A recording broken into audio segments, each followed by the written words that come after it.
Assalamualaikum warahmatullahi wabarakatuh. Selamat pagi. Kami di sini akan menjelaskan tentang topik kami yaitu abrasi pantai dari kelompok satu. Oke, next. Adapun nama kelompok dari kami ini yang pertama saya sendiri Ajawan Dwi Nugroho NIM 14191002, ada Andika 14191006, Anggreni Alfiani Dori 14191008, ada Adela Desiana 14201002, ada Mimi Surahmi SN NIM 14201017. Dan adapun dari outline topik kami yang pertama itu ada latar belakang, yang kedua itu apa itu abrasi, yang ketiga studi kasus 1, yang keempat studi kasus 2, yang kelima macam-macam mitigasi abrasi, dan yang terakhir adalah kesimpulan. Ya, masuk yang pertama. Jadi latar belakang kenapa kami memilih topik abrasi pantai yaitu sebagai negara maritim yang mempunyai lautan yang sangat luas dan garis pantai terpanjang, Indonesia mempunyai banyak potensi sumber daya alam yang melimpah dalam dunia kelautan. Indonesia mempunyai luas perairan sebesar 3,2 juta meter persegi yang bahkan daratannya hanya seluas 1,8 juta meter persegi. Perbandingannya yang sangat jauh sekali. Banyak biota laut yang tinggal di Indonesia, contohnya saja seperti hiu paus. Dan menurut KKP atau Kementerian Kelautan dan Perikanan, persebaran habitat hiu paus ini berada di Sabang, Bali, Nusa Tenggara, dan Papua, dan masih banyak daerah lainnya. Selain itu, laut Indonesia yang sangat luas tersebut menjadi potensi energi terbarukan yang bertenaga dari gelombang, arus, dan suhu permukaannya. Namun, dari semua keistimewaannya yang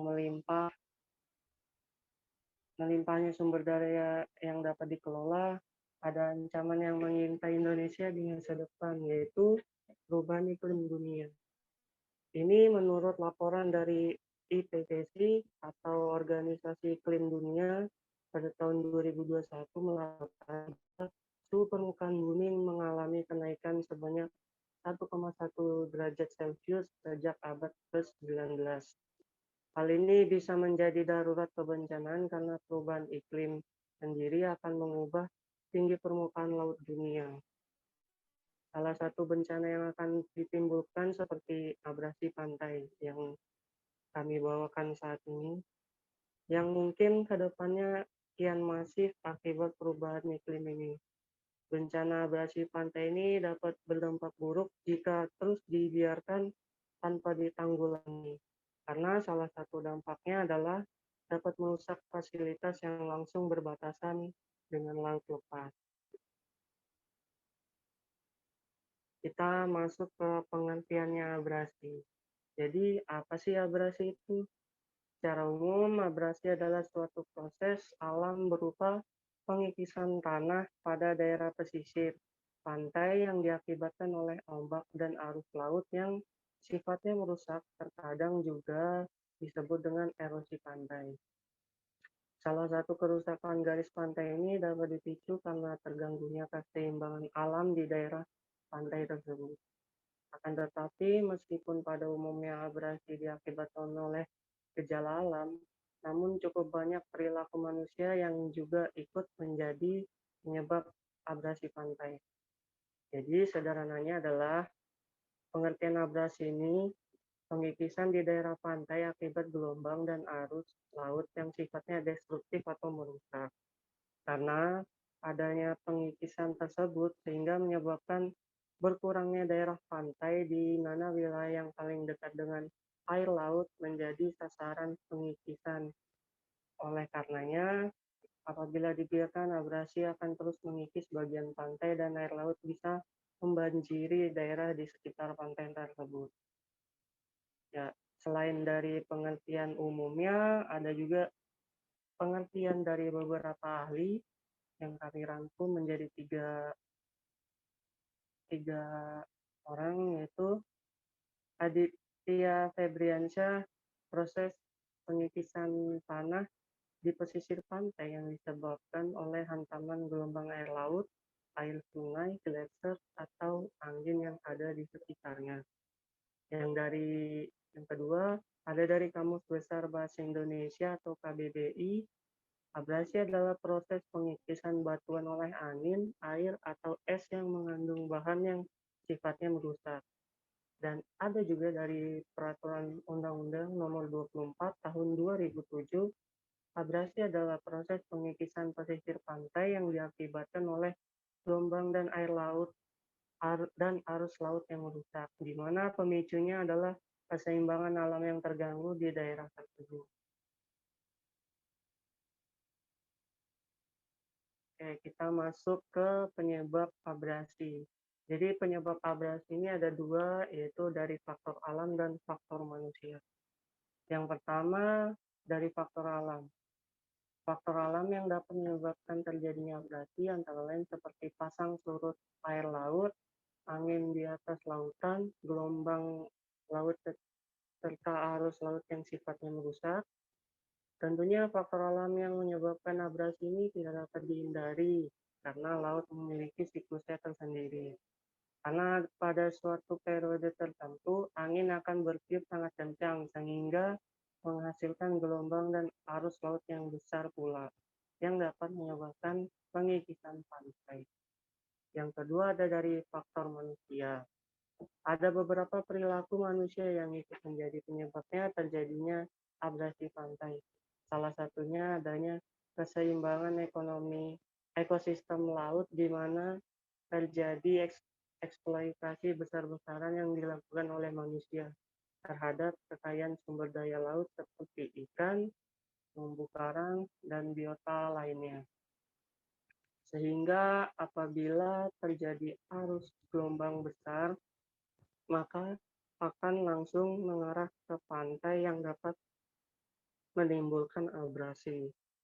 Pemanasan global juga menjadi salah satu pemicu abrasi pantai. Misalnya seperti aktivitas kendaraan bermotor atau dari pabrik-pabrik industri, serta pembakaran hutan. Asap-asap yang menghasilkan zat karbon dioksida tersebut akan menghalangi keluarnya panas matahari yang dipantulkan oleh bumi. Akibatnya, panas tersebut akan terperangkap di lapisan atmosfer yang dapat menyebabkan suhu bumi meningkat. Apabila ada kenaikan suhu di bumi, maka es di kutub akan mencair dan permukaan air laut akan mengalami peningkatan yang dapat mempengaruhi wilayah pantai yang rendah.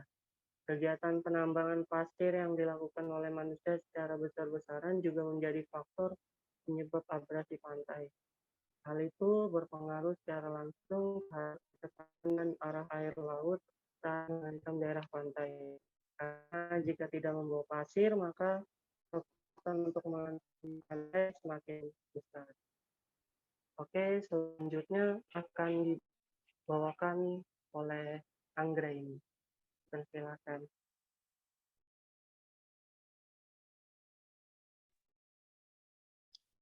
Baik, di sini saya akan melanjutkan.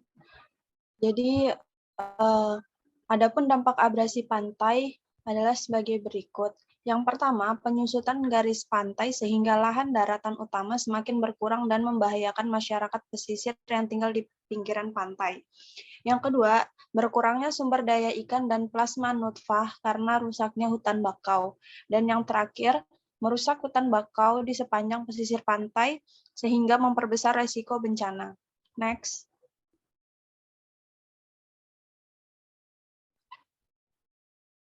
Regulasi. Pemerintah Indonesia melalui Peraturan Pemerintah Nomor 64 Tahun 2010 tentang mitigasi bencana di wilayah pesisir dan pulau-pulau kecil telah memberikan arahan dalam upaya-upaya dalam mitigasi bencana pasal 6 pemerintah dan pemerintah daerah yang dituangkan dalam Perencanaan Pengelolaan Wilayah Pesisir dan Pulau-Pulau Kecil Pasal 7. Pelaksanaan mitigasi dapat dilakukan dengan sistem struktur atau fisik maupun non-struktur atau non-fisik. Pasal 14. Tanggung jawab mitigasi bencana diatur pada pasal 18.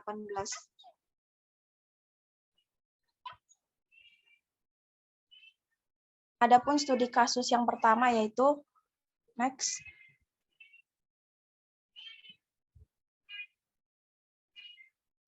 Kabupaten Rembang merupakan salah satu kabupaten di Provinsi Jawa Tengah dan dilalui jalan pantai utara Jawa, jalur Pantura. Salah satu provinsi di Indonesia yang memiliki kerawanan abrasi tinggi adalah Provinsi Jawa Tengah. Abrasi di Provinsi Jawa Tengah sebagian besar disebabkan oleh proses alam. Marfai 2011. Abrasi di Provinsi Jawa Tengah bagian utara menyebabkan kerusakan pada ekosistem mangrove, rumput laut, terumbu karang, dan tambak. Tingkat resiko tinggi yang disebabkan oleh abrasi membutuhkan penanganan serius sehingga tidak merusak lingkungan kepesisiran. Salah satu cara yang dapat dilakukan untuk meminimalkan resiko abrasi adalah dengan melakukan upaya mitigasi.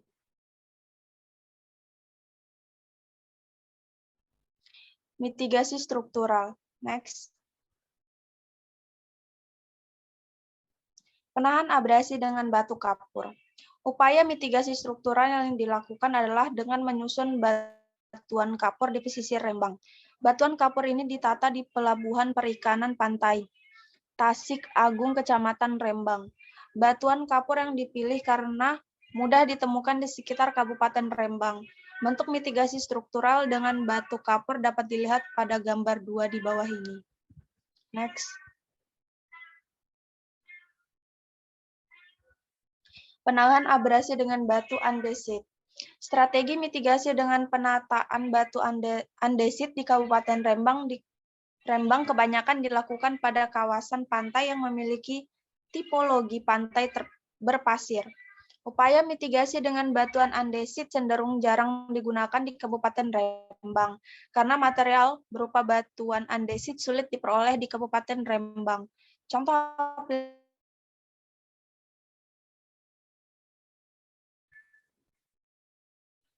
next.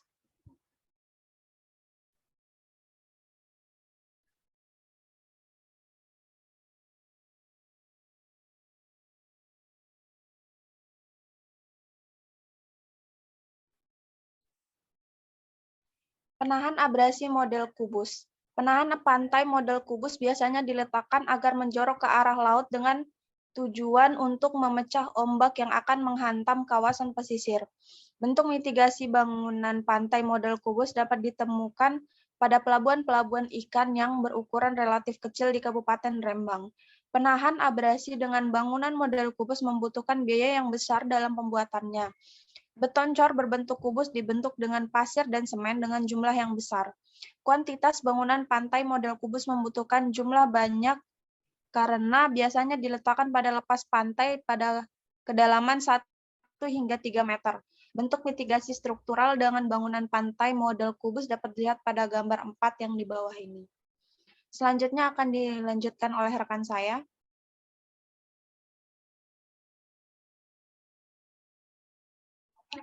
Selanjutnya, penahan abrasi dengan talut. Upaya pengurangan resiko abrasi dengan pembangunan talut merupakan salah satu strategi paling efektif dalam mengurangi resiko abrasi. Bangunan struktural berupa talut cenderung lebih resisten terhadap hantaman ombak. Bangunan talut juga memiliki banyak keunggulan lain, yaitu menahan longsor di kawasan kepesisiran dan juga dapat digunakan untuk tempat bersandarnya kapal. Berbagai manfaat talut menyebabkan talut cenderung lebih dipilih diaplikasikan di suatu kawasan apabila resiko abrasi pada kawasan tersebut tergolong tinggi.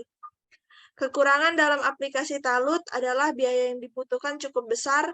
Pondasi talut juga harus dibuat agak dalam sehingga bagian bawah tidak mudah tererosi. Gambaran talut di Pelabuhan Lama Kabupaten Rembang dapat dilihat pada gambar 5. Next. Selanjutnya ada penahan abrasi dengan buis. Metode struktural dengan cara mekanik model buis ini jarang digunakan di daerah lain di Indonesia. Karena pada umumnya buis difungsikan sebagai gorong-gorong pada kawasan permukiman. Pemasangan buis dilakukan dengan menggali sedikit lebih dari 50 cm tanah pada kawasan pesisir dan buis ditanam pada lubang hasil galian. Buis yang berlubang diisi dengan tanah yang berfungsi sebagai beban, sehingga tidak mudah roboh tersapu ombak. Buis biasanya dipasang pada daerah yang memiliki tipologi pantai berlumpur. Gambaran buis yang berada di Kabupaten Rembang dapat dilihat pada gambar 6 di bawah ini. Next.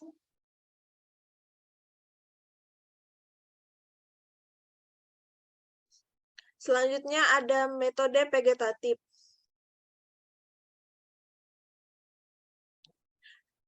Metode vegetatif yang pertama, penahan abrasi dengan cemara udang. Metode vegetatif dengan menggunakan cemara udang biasanya dikombinasikan dengan penanaman tanaman sisipan seperti rumput. Tanaman sela atau sisipan berfungsi untuk mengurangi erosi percik yang disebabkan oleh hujan dan menahan hantaman ombak sehingga tidak mengikis tanah permukaan. Aplikasi metode vegetatif dengan penanaman cemara udang lebih efektif dilakukan pada pantai yang memiliki tipologi pantai berpasir. Kondisi penahan abrasi dengan cemara udang di Kabupaten Rembang dapat dilihat pada gambar 7 di bawah ini. Next. Selanjutnya penahan abrasi dengan mangrove. Tanaman lain yang digunakan untuk menahan abrasi pada kawasan kepesisiran adalah tanaman mangrove. Tanaman mangrove biasanya dikembangkan pada pantai dengan tipologi pantai berlumpur. Kawasan pantai berlumpur yang ditumbuhi oleh tanaman mangrove merupakan habitat beberapa jenis burung dan ikan. Mangrove dapat menahan abrasi pada kawasan pesisir dengan akar mangrove yang memiliki cabang banyak serta dapat menampung sedimen dari kawasan hulu. Keberadaan mangrove juga dapat menjadi penghalang dan terjadinya erosi angin. Kondisi mangrove yang ada di Kabupaten Rembang dapat kita lihat pada gambar 8 di bawah ini. Next.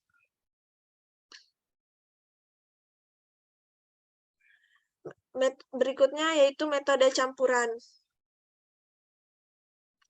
Penahan abrasi dengan metode campuran yaitu merupakan upaya minimalkan abrasi dengan melakukan penanaman pohon beserta bangunan penahan abrasi. Salah satu bangunan penahan abrasi yang dibangun berupa buis dan talut. Beberapa buis ditata kemudian dilakukan pengecoran untuk memperkuat struktur bangunan. Metode campuran dianggap efektif dilakukan karena mempertimbangkan faktor usia bangunan penahan abrasi sekaligus menerapkan efektivitas tanaman dan pengurangan risiko abrasi. Jenis vegetasi yang ditanam di sepanjang pantai berupa cemara udang dan ketapang. Next. Selanjutnya akan dilanjutkan oleh rekan saya, Mimi. Baik, selanjutnya ada studi kasus 2, yaitu analisis mitigasi bencana abrasi pada kawasan pesisir Kecamatan Galesong, Kabupaten Takalar. Next. Baik, penelitian pada Desa Bodia dikarenakan desa inilah yang terkena dampak paling besar dari bencana abrasi tersebut. Abrasi pantai disebut sebagai salah satu bencana alam akibat ulah manusia di mana eksploitasi potensi laut dan pesisir pantai yang mengakibatkan tidak adanya hambatan laju gelombang ke daratan. Perkembangan di Kecamatan Galesong cukup berkembang terutama untuk kegiatan permukiman, industri, dan jasa transportasi darat dan laut. Hal tersebut tidak ditunjang dengan arahan yang tepat untuk daerah pesisir dalam pengendalian dampak abrasi pantainya yang berpotensi terjadinya berbagai macam bencana seperti abrasi hingga menyebabkan intrusi air laut. Selain itu, pada kondisi existing di sepanjang wilayah pantai di Desa Bodia tidak terdapat adanya tanaman-tanaman pantai seperti mangrove yang berfungsi sebagai penangkap sedimen yang dapat meminimalisir dampak dari abrasi. Adapun panjang kerusakan pantai yang diakibatkan oleh bencana abrasi pada lokasi penelitian tersebut yaitu kurang lebih sepanjang 300 meter yang tersebar di beberapa titik abrasi sepanjang garis pantai tersebut, diantaranya ada beberapa meter yang sudah mendekati permukiman warga, bahkan Ada yang sudah menghantam dan mengikis sebagian jalan paving di beberapa titik sepanjang garis pantai dan akan semakin memperluas kerusakan apabila tidak diatasi dengan cepat. Kelamaan daerah yang permukaannya rendah akan tenggelam. Selanjutnya ada solusi dari studi kasus 2.